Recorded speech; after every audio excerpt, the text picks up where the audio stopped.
Saya menyusul. Terima kasih Yang Mulia.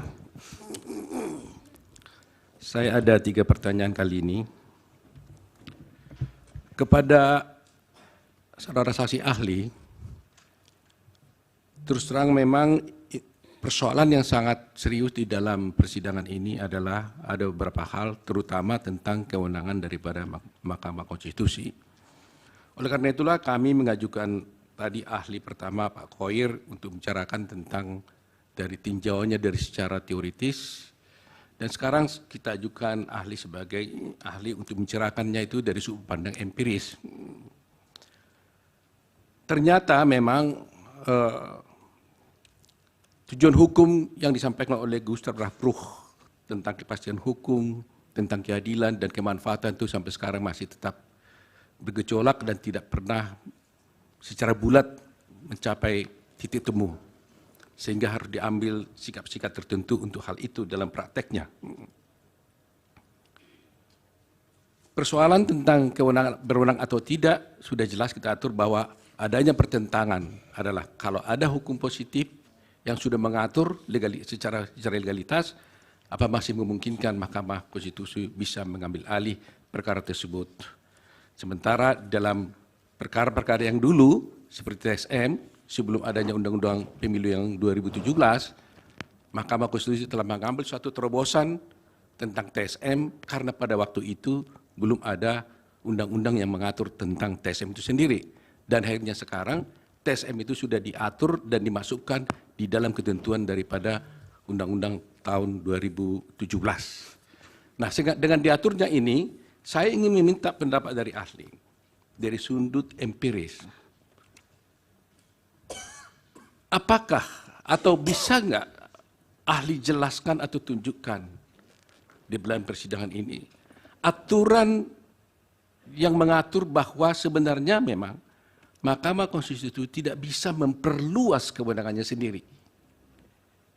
Karena kalau secara teoritis tadi sudah dijelaskan ahli itu tidak dimungkinkan. Tapi saya mau melihat adakah yang pernah secara empiris ahli melihat bahwa dia tidak bisa memperluas kewenangan itu sendiri dalam mengadili perkara yang seperti ini. Itu yang pertama. Yang kedua, terjadi juga suatu pemikiran-pemikiran, termasuk juga yang didalilkan oleh dari pihak pemohon, tentang soal PJ. Seakan-akan bahwa penunjukan PJ-PJ ini dibuat sedemikian rupa untuk tujuan tertentu, yaitu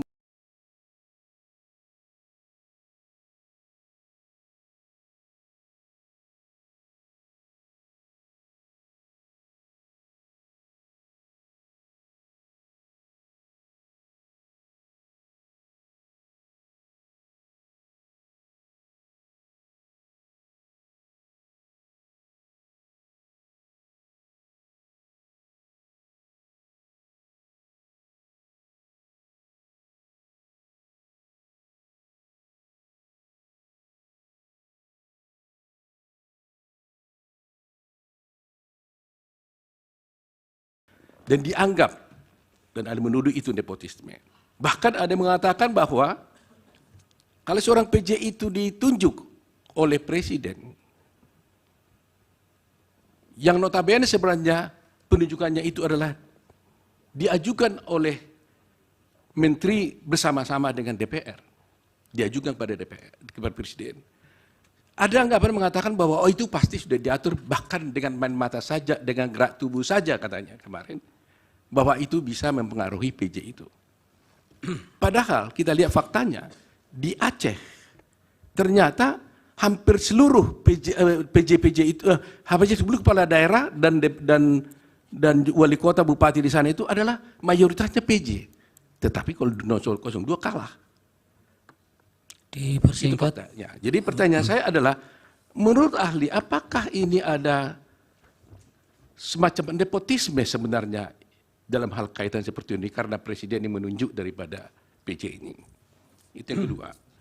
Yang ketiga, yang terakhir, masih tetap menjadi persoalan tentang apa yang dikatakan apakah pilkada dan pilpres ini merupakan 2 rezim yang berbeda. Anda tadi mengatakan itu berbeda. Tapi kami belum mendapatkan analisa yang juridis atau yang pasti kenapa sebenarnya ada perbedaan menurut ahli bahwa pilkada dan pilpres itu adalah memang dua rejim yang berbeda. Terima kasih Yang Mulia. Baik. Dilanjut. Terima kasih Yang Mulia. Saudara ahli, kalau kita membaca bab 6 dan bab 7b Undang-Undang Dasar 45, memang ada kualifikasi yang berbeda. Bab 6 itu tentang pemerintahan daerah dan bab 7b itu tentang pemilihan umum. Pilkada itu sebenarnya ditarik dari ketentuan pasal 18 yang termuat di dalam bab 6 Undang-Undang Dasar 45 tentang pemerintahan daerah. Kalau kita melihat pasal 22E dan 45 itu nampaknya pembentuk Undang-Undang Dasar menghendaki bahwa pemilihan umum itu limitatif hanya untuk memilih anggota DPR, DPRD, Presiden Wakil Presiden, dan DPD. Sehingga saya bisa memahami pemikiran saudara ahli bahwa rejim pilkada tidak bisa disamakan dengan rejim pemilu. Nah, dalam konteks ini, kalau memang sudah terdapat perbedaan kedua rejim yang pilkada dengan pemilu ini, apakah relevan menyamakan misalnya satu poin saja dalam pilkada yang terjadi dalam berbagai putusan Mahkamah Konstitusi tentang diskualifikasi pasangan calon. Diskualifikasi calon seperti kasus Bovendigul misalnya. Sementara sampai saat ini belum pernah Mahkamah Konstitusi mendiskualifikasi pasangan calon presiden dan wakil presiden, tapi itu dimohon oleh kedua pemohon dalam perkara ini. Menurut pendapat ahli, apakah diskualifikasi dalam pilkada itu dapat begitu saja diterapkan untuk pemilihan umum presiden dan wakil presiden? Tolong dijelaskan argumentasi yang dapat saudara kemukakan. Yang kedua terkait dengan penjabat-penjabat kepala daerah ini. Tadi dikemukakan peraturan Menteri Dalam Negeri nomor 4 tahun 2003 yang menjadi dasar tentang tata cara penunjukan penjabat-penjabat kepala daerah yang ketika dimunculkan nampaknya tidak banyak perdebatan, tapi sekarang jadi perdebatan. Tentu ini adalah latar belakang politik, bukan sekedar perumusan norma prosedur penunjukan PJ-PJ di dalam Peraturan Mendagri nomor 4 tahun 2023 itu. Menurut pendapat saudara ahli, apakah memang dengan rumusan-rumusan yang ada di dalam Permendagri nomor 4 tahun 2023 itu memang dimungkinkan atau membuka peluang bagi presiden untuk menggunakan ketentuan-ketentuan itu untuk kepentingan politiknya sendiri, seperti misalnya anggapan bahwa Permen Dagri nomor 4 2003 itu dapat digunakan oleh presiden dalam menunjuk pejabat-pejabat kepala daerah yang bersimpati atau dapat memberikan dukungan bahkan lebih jauh akan memenangkan pasangan calon presiden nomor 2 Prabowo Subianto dan Gibran Rakabuming Raka. Mohon dijelaskan, saudara ahli. Dari pemohon nomor 1. Terima kasih Yang Mulia. Pertanyaan pertama buat teman saya, Haji Margarito Kamis. Oh belum haji? Belum haji. Dia aja tuh. Tapi yang jelas hari ini hari Kamis, ya kan? Karena itu menyala beliau. Pertanyaan pertama adalah, tadi beliau mengatakan soal risalah, ya, risalah Undang-Undang Dasar 1945, proses amandemen, yang beliau katakan bahwa kalau kita lihat risalah itu beda antara pemilihan umum dan pilkada. Tadi begitu ya, kurang lebih ada Selamat Effendi Yusuf dan lain sebagainya. Ini ada risalah, ini ada putusan MK. Putusan terakhir tentunya yang kita acu. putusan tahun 2022 nomor 85. Kalau ada dua hal itu, kita tahu kan itu short untuk interpretasi konstitusi. Kalau ada risalah yang Anda yakini dan kemudian ada putusan, mana yang akan Anda acu kalau Anda kemudian harus menafsirkan sebuah ketentuan? Itu satu. Yang berikutnya adalah Anda mengatakan bahwa tidak ada ketentuan lain di dalam undang-undang pilkada itu soal penentuan penjabat.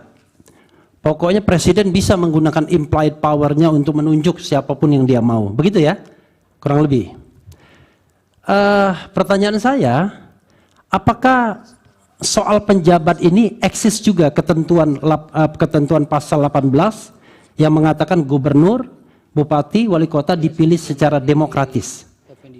Ya, kalau demokratis kan tidak bisa sembarangan. Apakah eksis juga? Yang kedua, apakah tidak eksis juga, tidak eksis yang namanya tata kelola pemerintahan yang baik, good governance dan clean government dalam penunjukan setiap penjabat?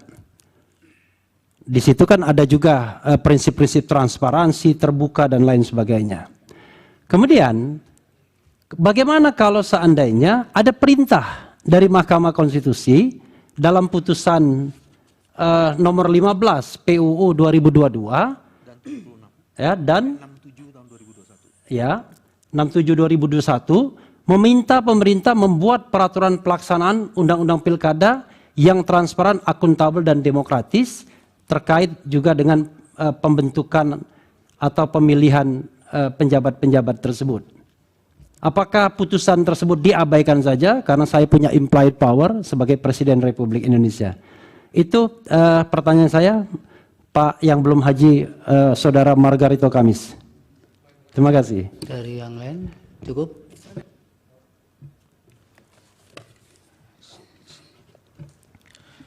Terima kasih Yang Mulia. Saya lanjutkan. Tadi Saudara ahli menyatakan bahwa pilkada itu tidak bisa disamakan dengan pemilu. Padahal Mahkamah Konstitusi itu adalah final interpretation of Constitution, adalah tafsir final terhadap konstitusi adalah di Mahkamah Konstitusi. Baik dari putusan 55 sudah tegas Mahkamah Konstitusi menyatakan Mahkamah telah menegaskan bahwa tidak terdapat lagi perbedaan rezim pemilihan. Dalam perkara 85 pun ditegaskan bahwa tafsir atas UUD 45 yang tidak lagi membedakan antara pemilihan umum nasional dan pemilihan kepala daerah itu secara tegas. Kenapa masih ada perbedaan dengan tafsir yang sudah final dari Mahkamah Konstitusi? Itu pertanyaan pertama. Yang kedua adalah dalam penutup tadi seolah-olah Mahkamah dipaksa hanya mengadili angka-angka. Karena ini berbeda dengan pilkada, berbeda dengan apa, padahal dari tradisi putusan Mahkamah Konstitusi dari pemilu 2024, 29, 2014, Mahkamah juga mempertimbangkan hal-hal yang sudah bersifat kualitatif. Apakah forum ini akan memaksa kembali Mahkamah? Apakah ahli memaksa Mahkamah untuk kembali kepada Mahkamah kalkulator? Apakah ahli akan memaksa Mahkamah ketika kami menhujahkan, mendalilkan fakta-fakta ada pelanggaran serius terhadap konstitusi? Pelanggaran serius mana telah sungguh-sungguh merobek dan mengancam runtuhnya demokrasi konstitusional kita. Yang Mulia, saya ini adalah pelaku 98. Pertanyaannya Pak Wakil. Pertanyaannya adalah banyak penyimpangan hari ini terhadap spirit reformasi di depan mata adalah terjadinya mobilisasi struktur kekuasaan dari tentara, polisi. Pertanyaannya apa ini? Pertanyaan adalah, apakah Mahkamah Konstitusi dibiarkan ada pelanggaran yang amat serius terhadap konstitusi, ancaman terhadap demokrasi konstitusional kita? Apakah kemudian ancaman dari kampus-kampus untuk pengadilan jalan atau kita biarkan? Pertanyaannya berkaitan dengan hujah dari yang disampaikan oleh ahli yang kedua itu, Prof. Khair tadi, ada Khairi, berkaitan dengan darul mafasid muqaddamun alal jalbil masolih. Di depan kita ada nampak kerusakan yang luar biasa. Apakah ahli akan meminta Mahkamah Konstitusi untuk membiarkan kerusakan yang luar biasa itu? Itulah Ya, yang sudah cukup mungkin ya. ahli jelaskan. Terima kasih. Baik, itu teman Pak Wakil Kamal pakai kacamata hitam sakit? Oh. Kalau sakit tidak apa-apa. Iya. Kadang-kadang kan anak muda suka hanya tampilnya kurang tepat. Ya, silakan dipakai kalau sakit. Dari pemohon 2. Ada yang mau ditanyakan? Ada yang mulia. Tapi agak kurang komunikatif saya dengan ahli Margarito ini karena ketutupan nama tiang ini, nama mimbar ini. Saudara ahli, kita sama-sama tahu adanya putusan MK nomor 90. Kemudian kita juga sama-sama tahu ada undang-undang tentang kekuasaan kehakiman. Di dalam undang-undang tentang kekuasaan kehakiman itu secara tegas dinyatakan seorang hakim apabila ada benturan kepentingan harus mengundurkan diri. Kemudian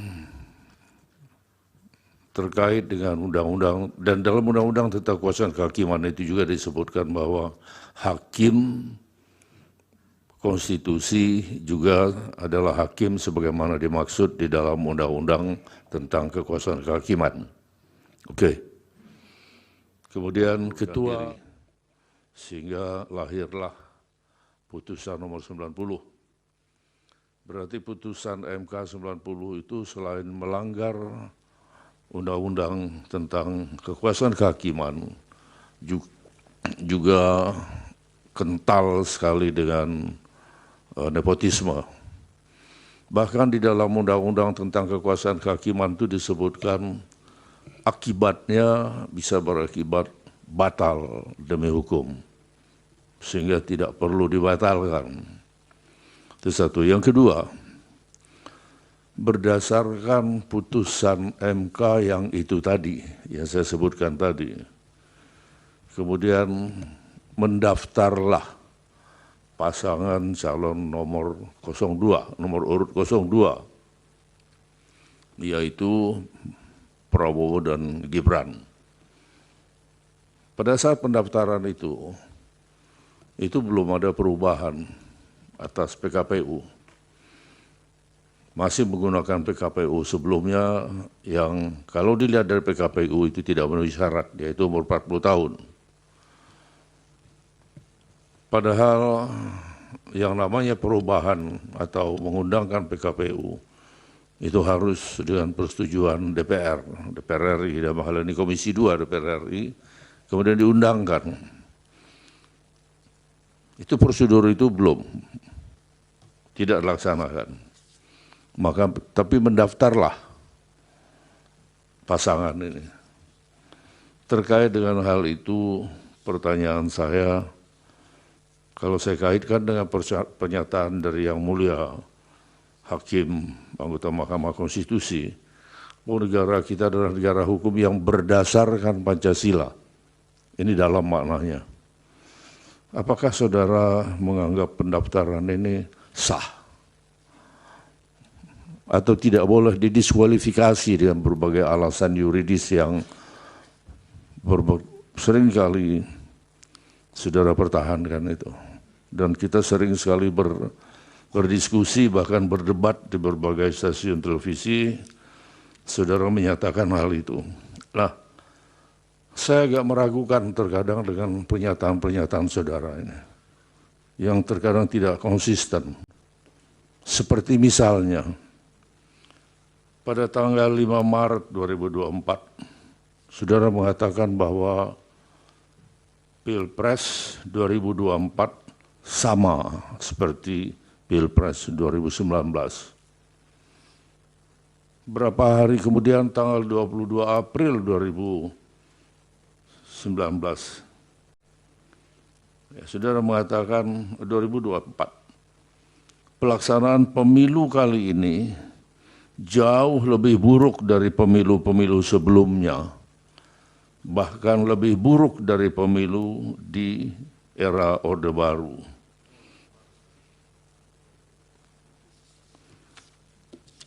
Ini salah satu pernyataan-pernyataan saudara yang sering bertolak belakang, ya. Tanggalnya tadi Pak Henry. Kemudian Tanggalnya agak pertanyaannya, 22 April 2024 atau Maret yang terakhir. tanggalnya Kan ini kan baru di tanggal 22 April 2019. baik. Ia mengatakan bahwa pertama di Maret 2024 mengatakan Pilpres 2024 sama dengan Pilpres 2019. Sama seperti itu. Tapi di 2019 dia mengatakan bahwa pelaksanaan pemilu kali ini jauh lebih buruk dari pemilu sebelumnya. Bahkan lebih buruk dari pemilu di era Orde Baru. Artinya, kalau kita lihat di sini, bahwa pemilu sekarang ini masih jauh lebih buruk. Iya. Ya. Oke. Lanjutkan. Tadi hanya salah penyebutan tahunnya. Baik, saya lanjutkan.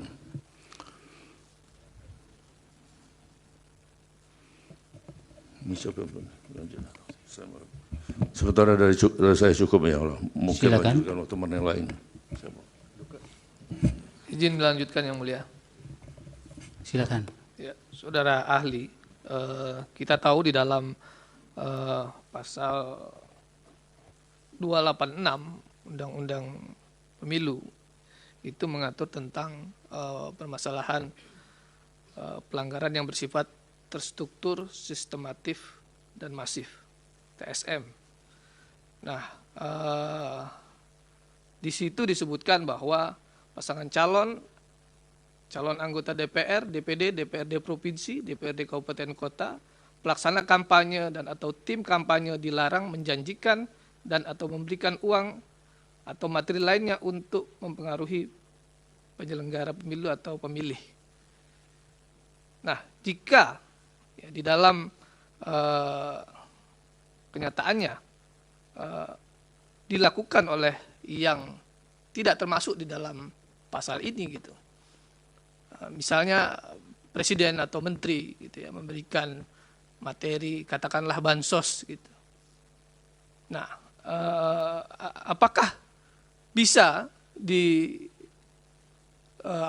diperiksa di Mahkamah Konstitusi ini gitu.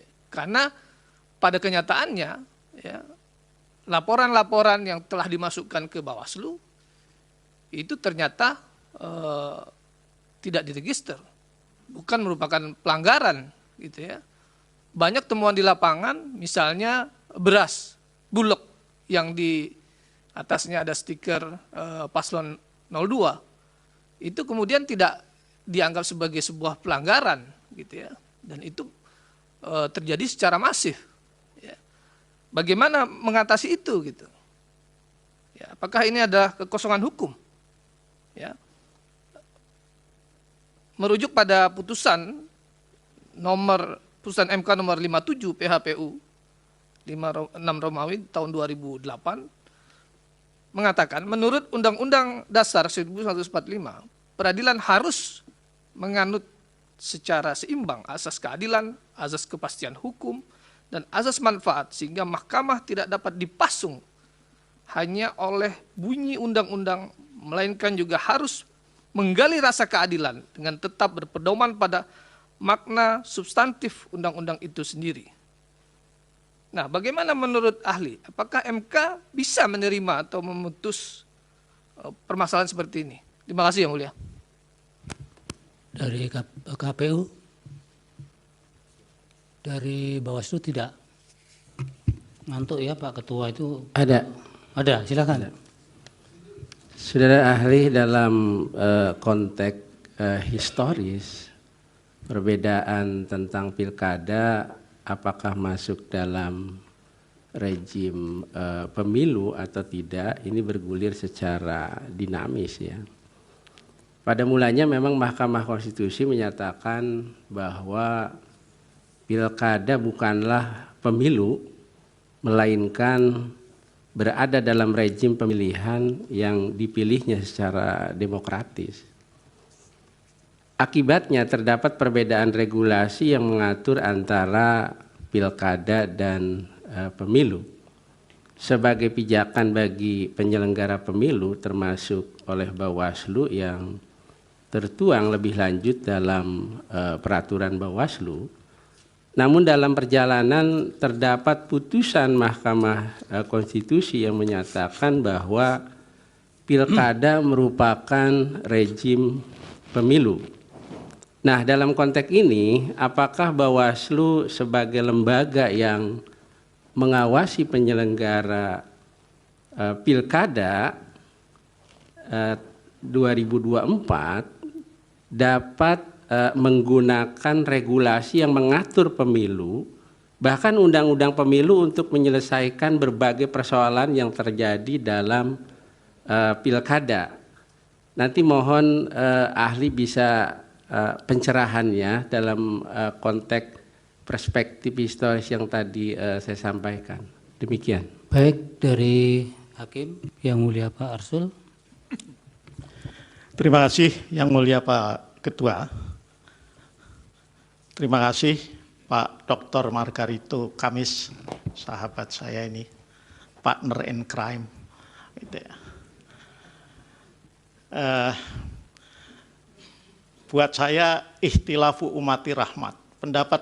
Perbedaan pendapat di antara kita itu rahmat, bukan laknat. Karena itu saya menghormati pendapat yang tadi disampaikan oleh Pak Dr. Margarito. Tetapi saya melihat memang konsistensi itu menjadi amat penting bagi seorang ahli. Nah, dalam konteks ini, kalau tadi ahli Pak Margarito itu mengkritisi MK, kalau tidak menerapkan secara tekstual apa adanya, apa yang menjadi kewenangan MK ya dalam undang-undang pemilu, ya.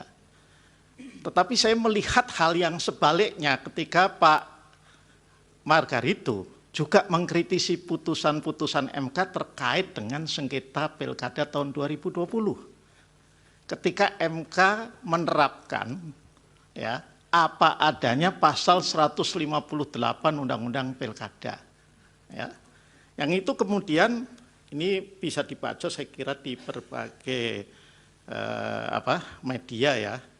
Ya, ini yang saya ambil yang dikutip oleh Antara. MK menerapkan terkait dengan mana yang bisa diajukan tentang perbedaan yang 2% itu suara. Ya.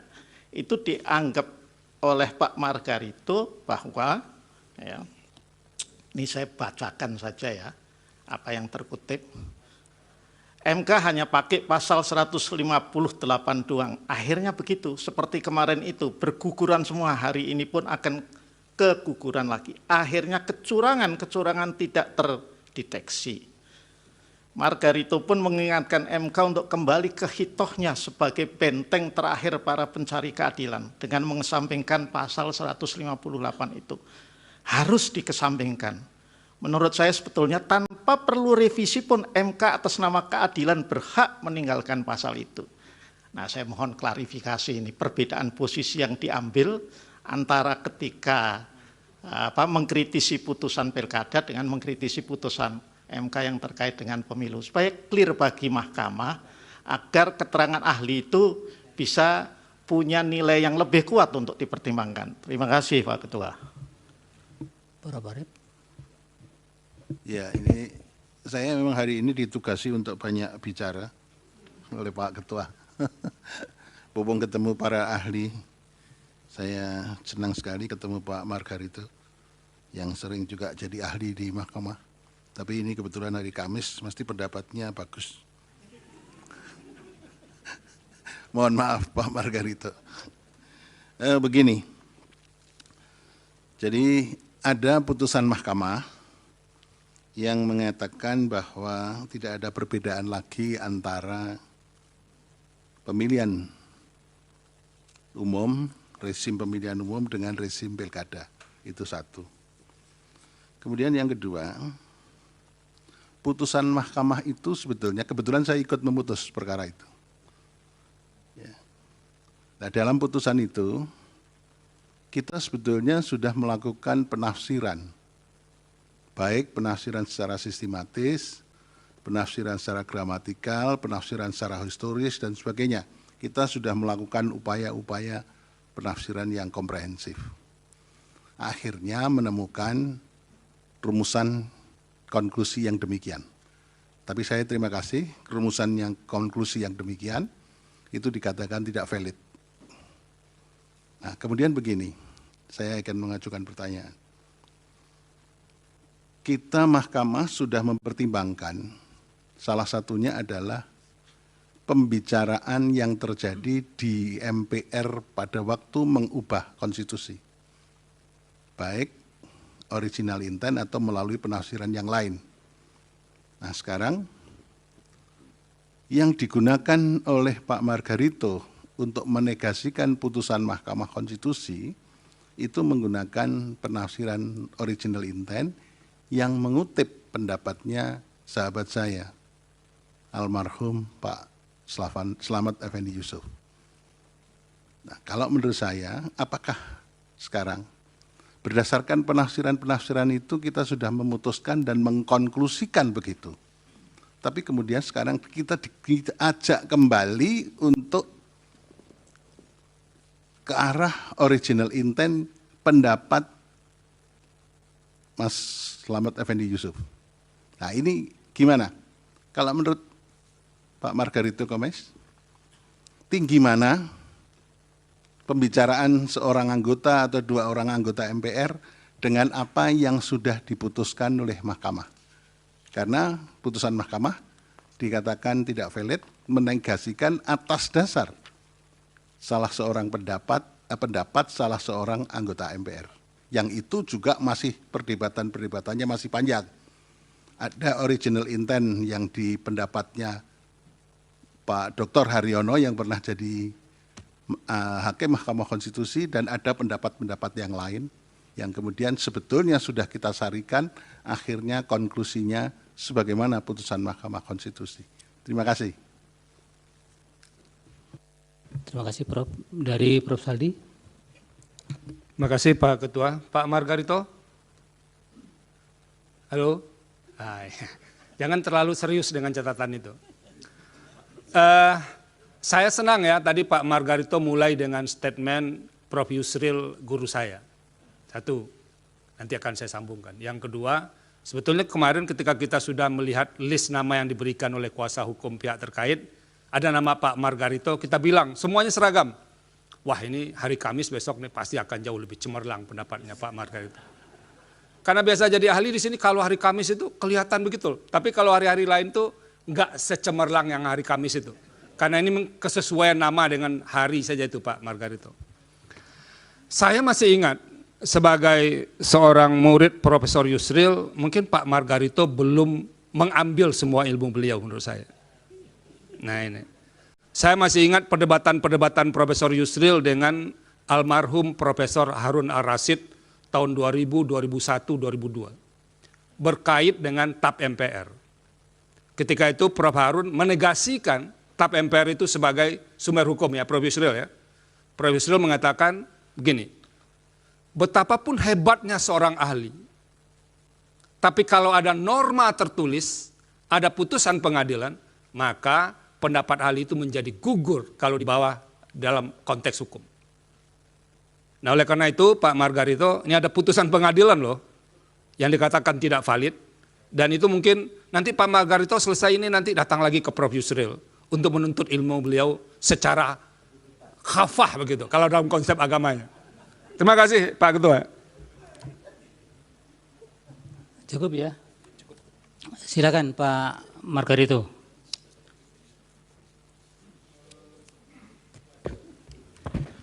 Saya akan mulai dengan pertanyaan dari pihak terkait. Pak Oto, saya mulai dari situ ya.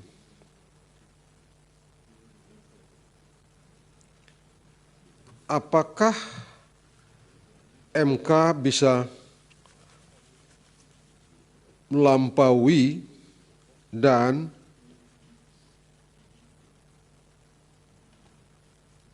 kewenangan yang sudah diatur oleh Bawaslu, bisa sudah diatur dalam apakah kewenangan-kewenangan yang telah dibagi kepada termasuk kepada Bawaslu bisa diperluas oleh Mahkamah Konstitusi dalam kasus Akuo. Saya berpendapat tidak. Yang sudah dibagi, misalnya itu ada laporan, ada pelanggaran proses, sengketa administrasi, misalnya, selesaikan di Bawaslu. Tidak ke MK. Intinya, yang sudah ditegaskan, sebut saja, sengketa proses, itu wewenangnya Bawaslu, selesaikan Bawaslu. Apa konsekuensinya kalau sudah tahu itu sengketa tidak dilaporkan atau tidak diajukan sengketanya ke Bawaslu? Saya berpendapat orang yang merasa dirugikan itu melepaskan haknya, tunduk dan terikat pada seluruh konsekuensi hukum yang timbul dari akibat melepaskan hak itu. Begitu yang mulia. Satu.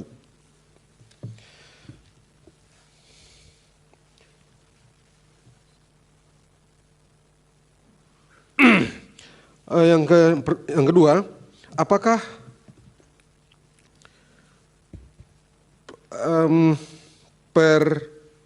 pengangkatan penjabat-penjabat gubernur, bupati, dan wali kota itu dimaksudkan untuk memenangkan, sebut saja, Pak Prabowo dan Pak Gibran dalam Pilpres? Saya berpendapat tidak. Bagaimana caranya memenangkan orang itu dengan cara mengangkat pejabat gubernur, terus Pak Prabowo dengan Pak Gibran menang? Bagaimana caranya? Satu. Yang kedua, ini perintah undang-undang. Kalau tidak diangkat karena takut nanti penjabat-penjabat itu akan memenangkan atau menyalahgunakan wewenang atau apapun yang dapat disebut atau disamakan dengan itu, terus tidak diangkat hanya karena takut jangan dituduh untuk memenangkan Pak Prabowo dengan Pak Gibran. Terus apa yang mesti dilakukan? Dan kalaupun terjadi dalam kenyataan real, konkret, itu terjadi tindak tanduk yang dinilai menguntungkan, tindak tanduk itu harus diperiksa. Tidak boleh ngomong-ngomong, harus diperiksa oleh aparatur yang diberi wewenang untuk memeriksanya. Sepanjang tidak ada itu, kalau urusan persepsi, oh silakan aja. Karena politik kan urusannya persepsi. Dalam hukum urusannya bukti. Supaya orang itu kita dapat secara meyakinkan secara hukum mengkualifikasi tindakan orang itu sebagai tindakan yang memberikan keuntungan kepada, sebut saja 02, pasangan Pak Prabowo dengan Pak Gibran, maka itu orang harus diperiksa. Kalau tidak diperiksa, Anda terima. Kalau cuma ngomong-ngomong, nggak bisa ngomong. Ngomong-ngomong itu tidak punya nilai apa-apa. Jadi sekali lagi, apalagi misalnya ada kenyataan empirik sebagaimana disebutkan oleh Pak Oto tadi,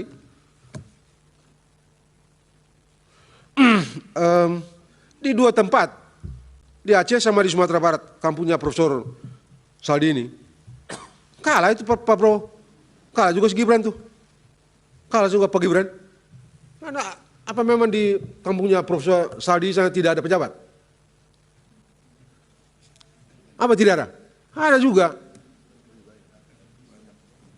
Maka mereka bilang lebih banyak lagi. Coba, bagaimana coba menjelaskan itu? Ada satu hal yang bersumber dari hal yang sama, tapi outputnya berbeda. Jadi ini mesti ada urusan ini memberikan keuntungan berpihak kepada pasangan calon nomor 2, tidak bisa diomongkan saja. Kalau itu ditemukan ada tindak tanduk yang dinilai dengan penelaran yang logis menyimpang, periksa itu orang.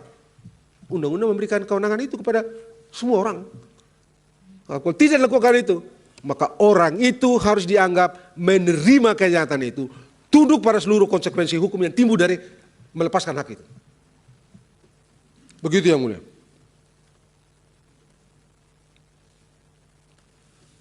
Yang ketiga, ini sekaligus dengan Pak, karena secara substansial ini relevan dengan pertanyaan yang mulia Profesor Arief. Ini soal pilkada dan pemilu nih. Saya tadi berpendapat, pilkada dan pemilu itu dua rejim yang berbeda. Sejauh yang saya mengerti, Prof. Arief, hukum dalam setiap perkara adanya di amar, bukan pertimbangan. Suka atau tidak, senang atau tidak, hukum dalam setiap perkara amar, bukan pertimbangan. Pertimbangan fundasi amar, bukan amar. Jadi, ya itu pendapat. Sejauh yang saya baca, pendapat penyamaan pilkada dan pilpres itu dipertimbangkan. Sama dengan seolah-olah ditafsir orang di luar, perintah mahkamah kepada presiden untuk bentuk peraturan pemerintah. Padahal itu ada di pertimbangan. Teksnya juga bentuk peraturan perundangan, bukan peraturan pemerintah. Bagaimana kita bilang peraturan perundangan itu sama dengan peraturan pemerintah? Spesifik pemerintah? Tidak.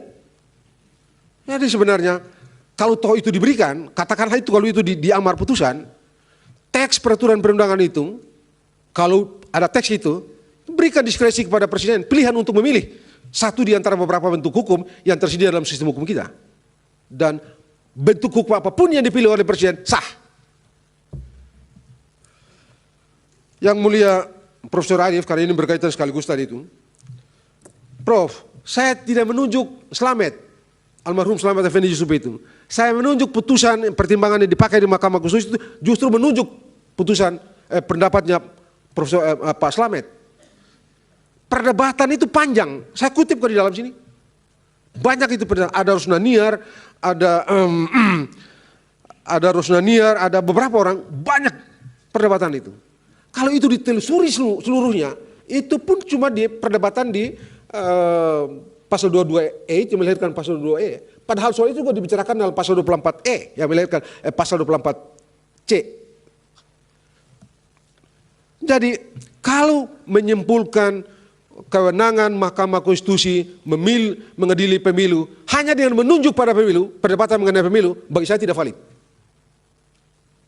Dengan segala hormat saya pada yang mulia Profesor Arief, tidak valid.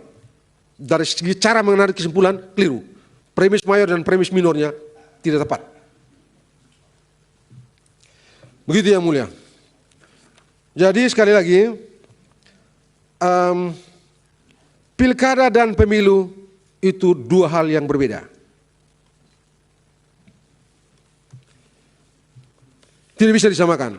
Karena tidak bisa disamakan, hal-hal yang urusan pilkada, pilkada aja. Jangan gabung dengan pilpres.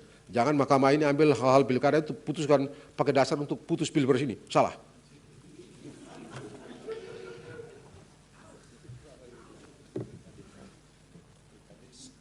Oh, nanti, nah itu dia, jangan-jangan satu waktu ini pemilihan kepala desa dibawa juga ke sini. Kan celaka juga kita nih. Dan itu apa? Saya supaya mahkamah ini betul-betul top.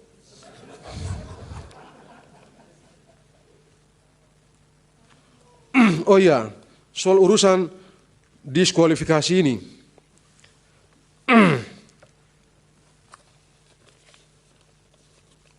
Apakah mahkamah ini bisa mendiskualifikasi pasangan calon. Sebagai orang hukum, apa dasarnya? Apa dasarnya? Orang itu tidak memenuhi syarat? Ataukah pelanggaran-pelanggaran itu sedemikian kacaunya dan tidak bisa dibicarakan? Konkret, bawa ke sini buktinya. Saya tahu di pilkada, di beberapa pilkada saya jadi ahli, memang sempat diperiksa itu. Beberapa hal yang sebenarnya masuk dalam proses diperiksa di sini, tapi itu konkret. Saya tidak usah sebut yang spesifik. Satu pilkada pada waktu itu dalam perhitungan di KPU itu rusak semua itu C1 itu tipex double tipex sudah diprotes di KPU sidang itu, di sidang di rekapitulasi KPU masa bodoh di sini dipersoalkan. Bagi saya logis. Itu pilkada. Ada dasarnya, ada peristiwa konkret yang menurut akal sehat logis untuk dicek. Sekarang kembali ke pertanyaan Prof. Yusril, ini guru saya. Saya itu sebenarnya dulu mau ambil hukum ekonomi, ketemu Pak Yusril bilang nggak usah. Satu waktu nanti tata negara itu penting, kamu jadi orang tata negara saja. Nanti saya bantu kamu memberikan rekomendasi, kamu masuk ke tata negara. Ya sudah, kita bikin lagi, saya bikin tuh proposal di pramuka di pojok tuh. Kan dari kampung, Prof. Ini gara-gara Prof, ya sudah. Nah, setelah itu, selesai doktor, ikut lagi beliau ke Seknek. Beliau berhenti, saya berhenti juga. Iya benar. Beliau berhenti dari Seknek, saya berhenti juga. Saya bilang, Prof, beliau nggak mau saya keluar dari Seknek. Saya bilang, enggak Prof, saya ini diajarkan oleh orang tua saya, orang yang membawa saya, saya tidak bisa tinggalkan orang yang membawa saya dalam keadaan susah. Jadi Prof berhenti, saya berhenti juga. Berhenti saya. Benar. Saya bilang sama Prof. Dilanjutkan jawabannya. Baik. Jadi tidak bisa didiskualifikasi. Suka atau tidak, senang atau tidak. Saya selalu mengatakan hukum tidak ada urusan dengan suka dan tidak suka. Hukum memaksa kita untuk objektif. Hukum mengharuskan kita untuk objektif. Sebab kalau suka dan tidak suka, rusak. Ya sudah waktunya Pak Margarito sudah mau habis. Yang tidak konsisten tadi dijawab. Yang tidak konsisten. Tadi Prof. Sadi sudah jawab. Pak Arsul, Pak Henry ya, kan mengatakan Anda tidak. Oh iya. Silakan jawab. Saya mulai dulu dari Prof. Saldi. Apakah dengan pendapat saya itu Mahkamah berubah? Mahkamah berubah. Apakah dengan pendapat saya itu Mahkamah berubah? Tidak kan? Apakah dengan pendapat saya itu norma berubah? Tidak. Saya mesti berpendapat. Dan karena itu saya ikuti. Karena tidak pernah berubah tadi pun ya sebegini sikap saya. Tidak berubah. Saya kan di perdebatan mengenai putusan MK 90 itu, saya bilang mau 1000 sarjana hukum mengatakan putusan itu tidak sah. Sah itu putusan. Putusan itu bisa dikoreksi dengan putusan. Tidak ada dengan cara lain. Jadi begitu Prof. Saldi. Kemudian abang saya, Pak Henry, hormat. Yang terakhir itu 1000% bohong. Salah itu. Itu orang bolak-balik itu. Tidak. Yang saya bilang pilkada 2024 lebih buruk itu 1000% bohong. Orang ngarang-ngarang itu. Kalau Pak Henry sangkal itu, maju ke depan, kita berdua ambil Al-Quran sumpah.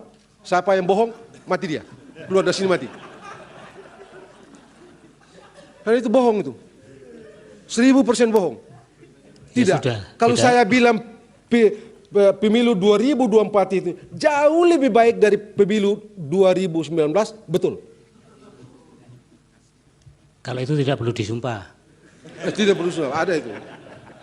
Kemudian tadi yang terakhir ya Pak Kamal tadi. Pak Kamal tadi, begini, urusan negara hukum demokratis naik dan turun itu urusan persepsi. Sangat persepsi.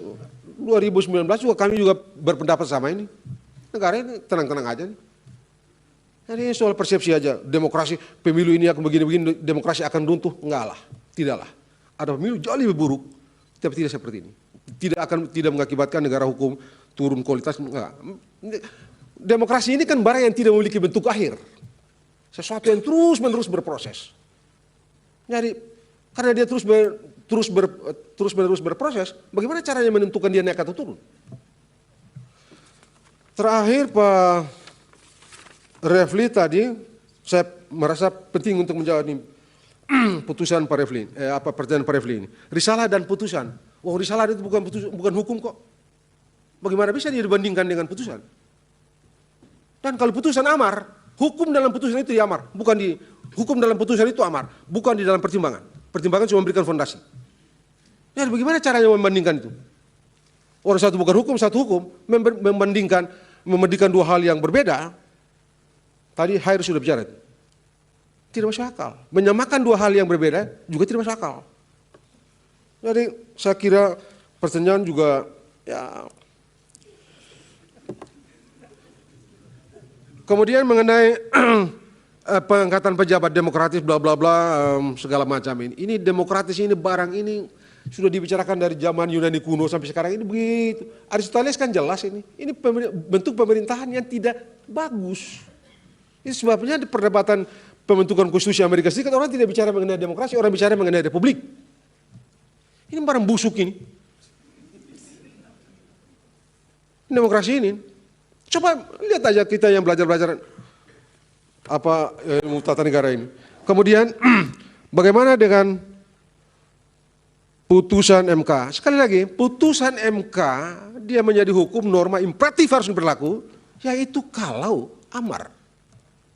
Menurut tidak. Bagi saya prosedur cara menemukan calon gubernur, calon pejabat gubernur, pejabat bupati, pejabat wali kota yang diatur dalam Permendagri nomor 4 2003 itu akuntabel, beralasan dipakai, dia harus dianggap legitim, demokratik dengan semua definisi yang mungkin kita berikan padanya. Bagaimana dengan putusan? Saya kira Bang Kamal, saya kira tidak ada yang tidak ada yang terlalu. Oh terakhir, saya kira penting untuk tadi satu pertanyaan tadi Pak Henry tadi soal putusan nomor 90 yang begini. Saya mau singkat aja nih. Kalau mau sederhana, ada atau tidak ada PKPU yang mengatur syarat itu, tetap saja ada syarat. Mengapa? Karena syarat itu diatur dalam Undang-Undang 7/2017. Dan dalam ilmu hukum, saya cukup percaya, Bapak-Bapak yakin, Bapak-Bapak tahu, kalau dasar hukumnya berubah. Syarat itu diatur dalam pasal 169. Pasal itulah yang diuji di sini. Dan diberi tafsir berbeda. Hukumnya berubah, dasarnya berubah. Hukumnya berubah. Kalau tanya bilang itu belum bikin PKPU dan segala macam terus pendaftaran Pak Gibran, pasangan Prabowo Gibran itu tidak sah. Banyak sekali yang tidak sah di Republik ini, Pak.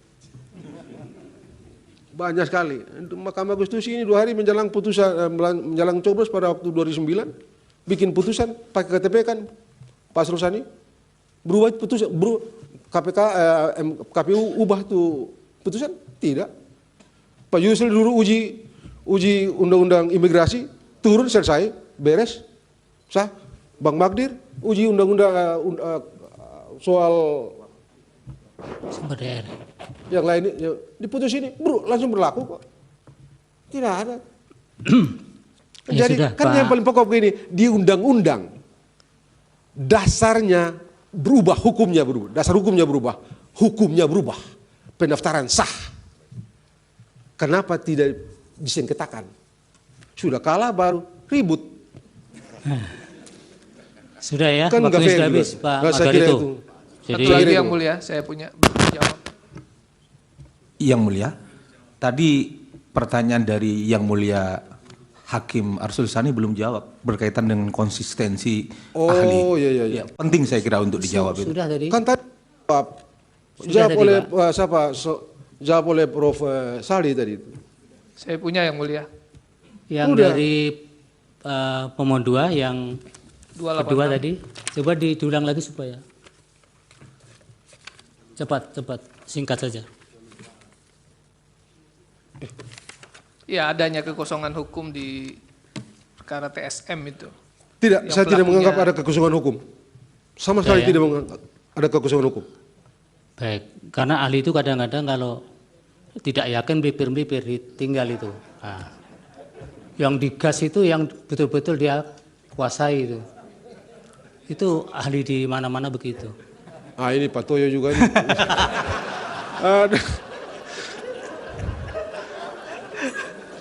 Ini belum tidur Pak Toyo dari jam 3.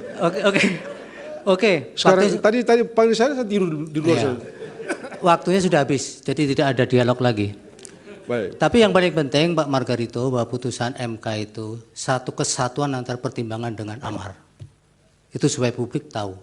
Tidak ada lagi waktu untuk Enggak fair membantah juga itu. Silakan, waktu sudah habis. Terima kasih Pak Margarito. Mudah-mudahan keterangannya bermanfaat untuk pengambilan putusan ini. Amin. Makasih Sebelum banyak. Pak Margarito meninggalkan tempat, saya izin Pak Ketua. Saya mengatakan 1-2 patah kata. Pak Margarito, terima kasih atas nasihatnya kepada Mahkamah supaya Mahkamah Konstitusi top. Terima kasih banyak. Assalamualaikum warahmatullahi wabarakatuh. Waalaikumsalam.